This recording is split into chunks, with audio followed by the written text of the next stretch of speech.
पहचान दिल छू लेने वाली कहानी।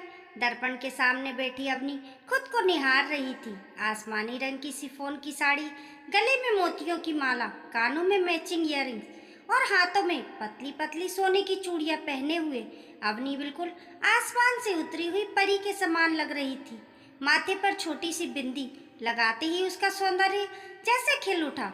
अवनी एक मल्टीनेशनल कंपनी में सीईओ के पद पर कार्यरत 25 वर्षीय आधुनिक विचारों वाली किंतु माता पिता के नियंत्रण में पली एक मृदुभाषिणी युवती थी।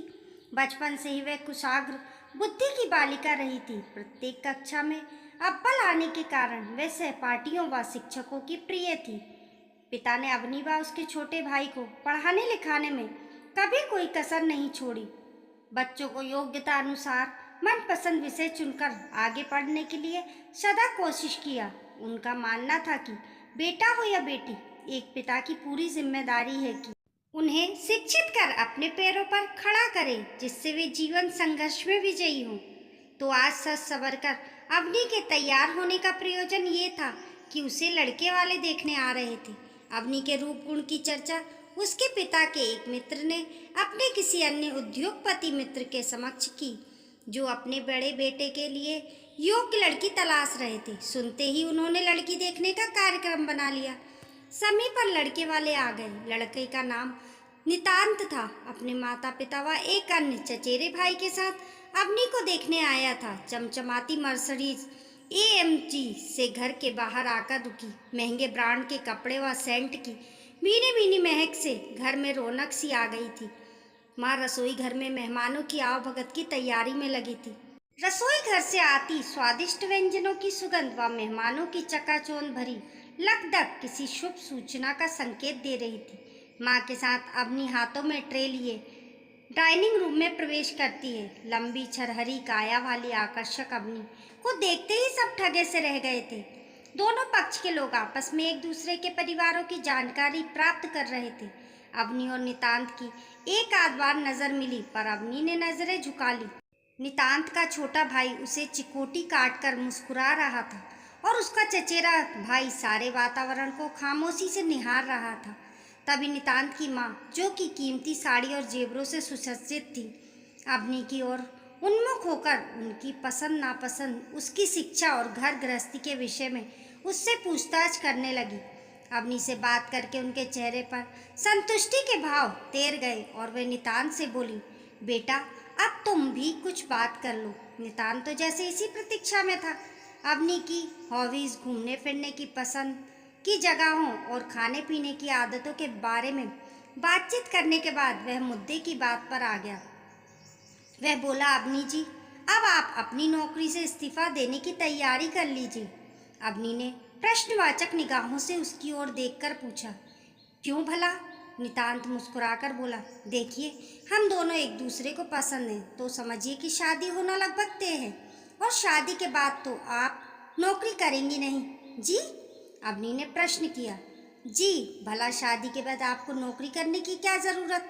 डैड का इतना बड़ा कारोबार है, हमारी अच्छी खासी आमदनी है, आप तो बस घर में रहकर घर संभालिएगा। नितांत ने जैसे अपना निर्णय सुना दिया था।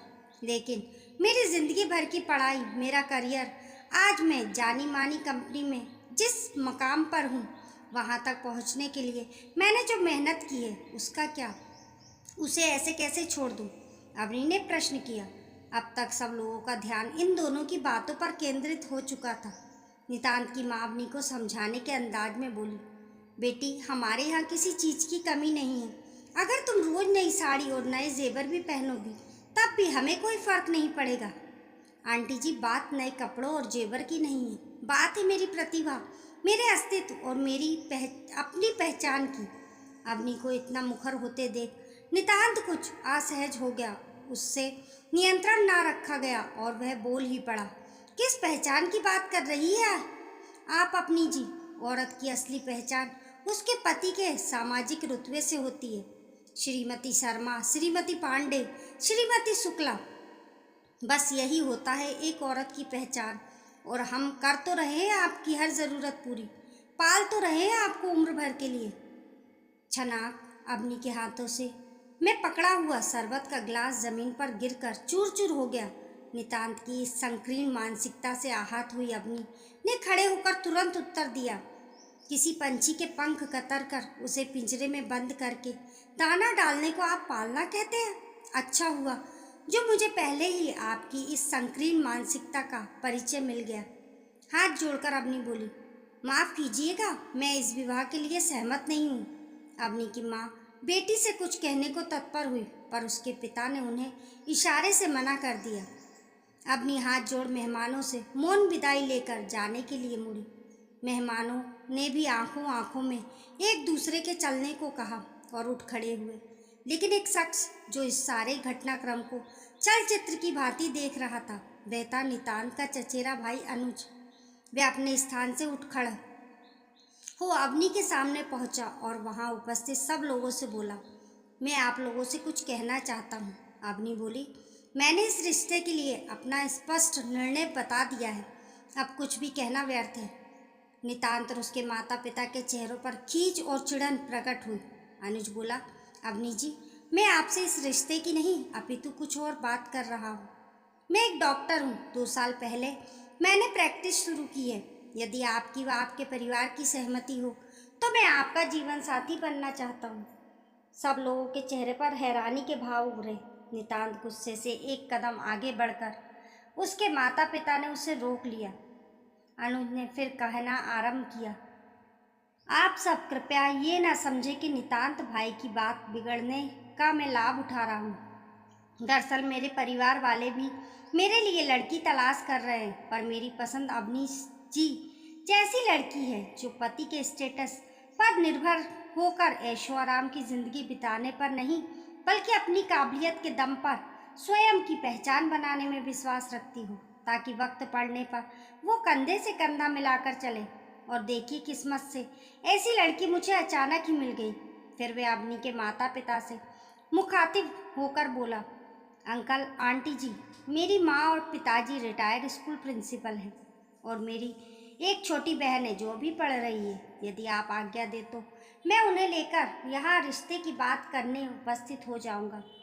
परिस्थिति के इस नाटकीय घटनाक्रम से अवनी का परिवार हतप्रत रह गया। जी आप सब सोच विचार कर आराम से जवाब दे दीजिएगा। आखिर जीवन साथी चुनना पूरे जीवन का प्रश्न है। चलता हूँ अवनी जी। अनुज जाने लगा। नितांत और उसके परिवार वाले तो पहले ही वहां से जा चुके थे।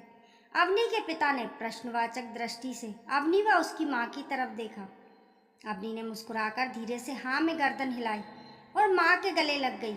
अवनी के पिता ने अनुज के हाथ थाम कर कहा, बेटा अगले हफ्ते अपने माता पिता को हमसे मिलवाने ले आओ। अनुज के चेहरे पर मुस्कान तैर गई। उसने अवनी को देखा तो अवनी ने शर्म आकर गर्दन झुका ली और बहुत ही धूमधाम से दोनों की शादी हुई। दोस्तों, आपको ये कहानी कैसी लगी कमेंट करके ज़रूर बताइए और पसंद आने पर लाइक और शेयर करें। ऐसी ही अच्छी अच्छी कहानियों के लिए चैनल को सब्सक्राइब करना ना भूलें। मिलते हैं फिर एक नई कहानी के साथ।